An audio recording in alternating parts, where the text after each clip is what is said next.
What happens when a continent holding 30% of the world's mineral reserves decides to act as one? A free trade zone larger than the European Union is being activated.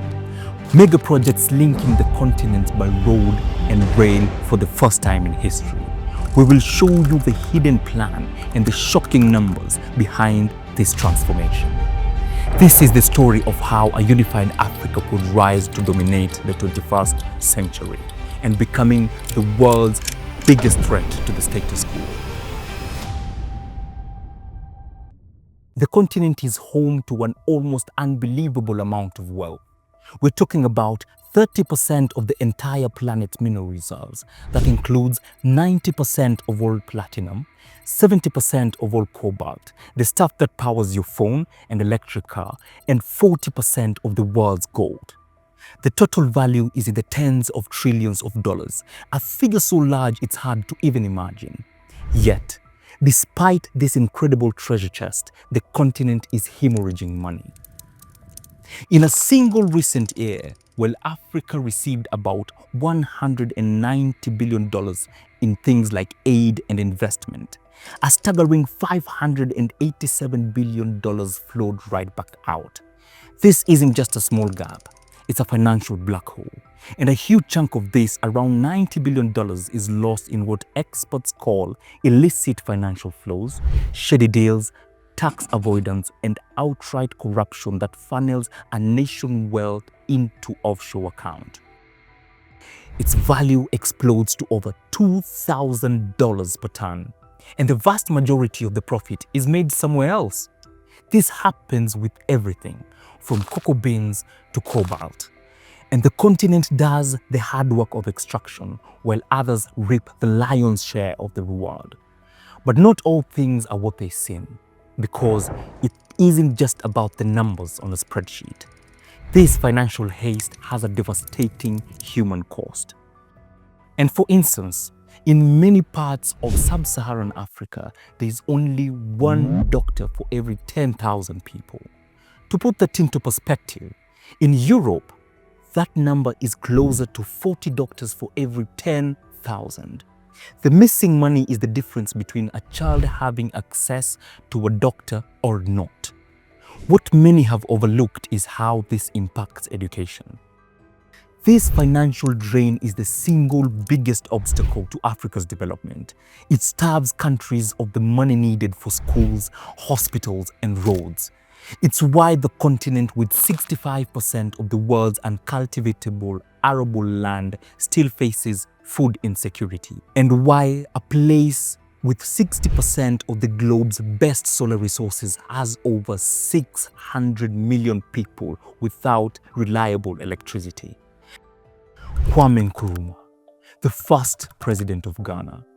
When Ghana gained independence in 1957, Nkrumah made a bold declaration. Our independence is meaningless unless it is linked up with the total liberation of the African continent. His solution was a radical and immediate creation of the United States of Africa. He envisioned a continental government with a unified economic plan, a single, powerful military known as the African High Command, and a unified foreign policy that would allow Africa to speak with one voice on the world stage. This wasn't just talk. Nkrumah pushed for action. In 1958, he brought leaders from all across the continent to Accra for the first ever All-African People's Conference on African soil. He formed a small union with Guinea, then later Mali, a first tangible step towards his continental vision.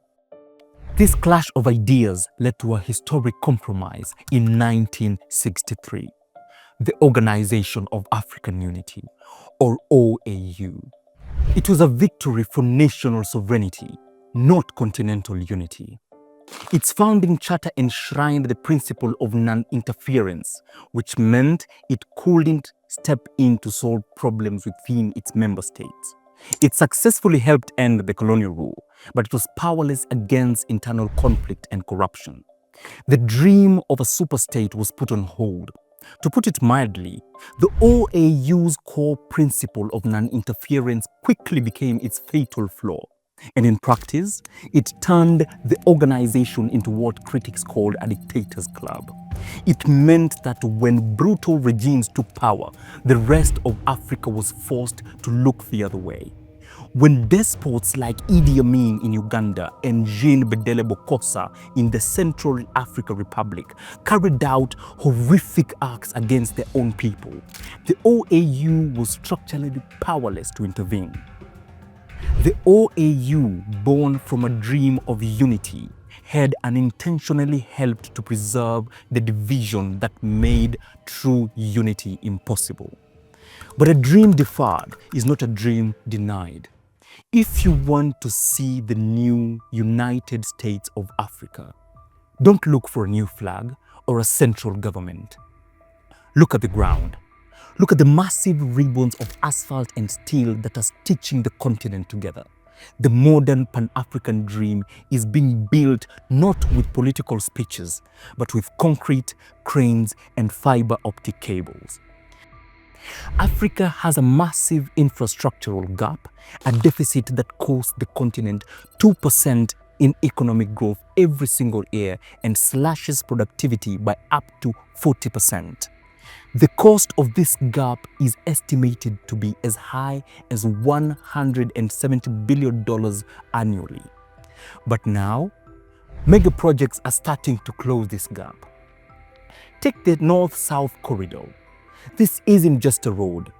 It's a 4,000-mile web of highways and railways stretching from South Africa to the Democratic Republic of Congo and Tanzania, connecting the continent's industrial heartland to its vast mineral wealth.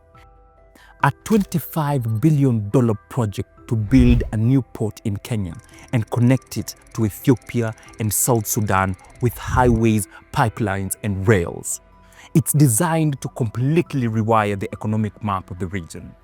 In the west, the Abidjan-Lagos corridor is set to become a 6-lane highway linking 5 countries and over 40 million people, creating a single bustling economic zone.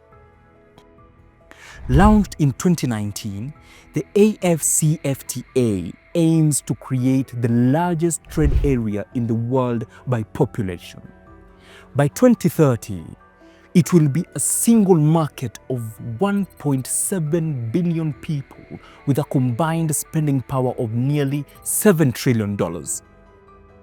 54 different African countries have to align their custom procedures, their tariffs, and their trade laws. It's a logistical nightmare. Right now, a truck driver carrying goods from a port in Ghana to a market in Nigeria might spend days or even weeks stuck at the border, bogged down in paperwork and bureaucracy, even though a free trade arrangement exists on paper. Then there is the issue of currency. A single market works best with a single currency, like the euro in the EU. But Africa has 40 different currencies, from the Nigerian naira to the South African rand and the Egyptian pound. Creating a single unified currency would be a monumental task. Powers like Nigeria, South Africa, Egypt, and Ethiopia are all competing for influence.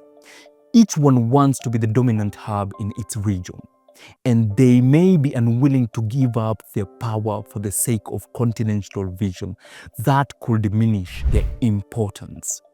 These mega projects are creating connections, but they're also creating new battlegrounds for political and economic dominance.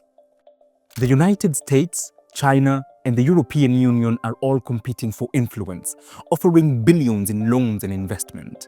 The EU has its €150 billion Global Gateway Initiative.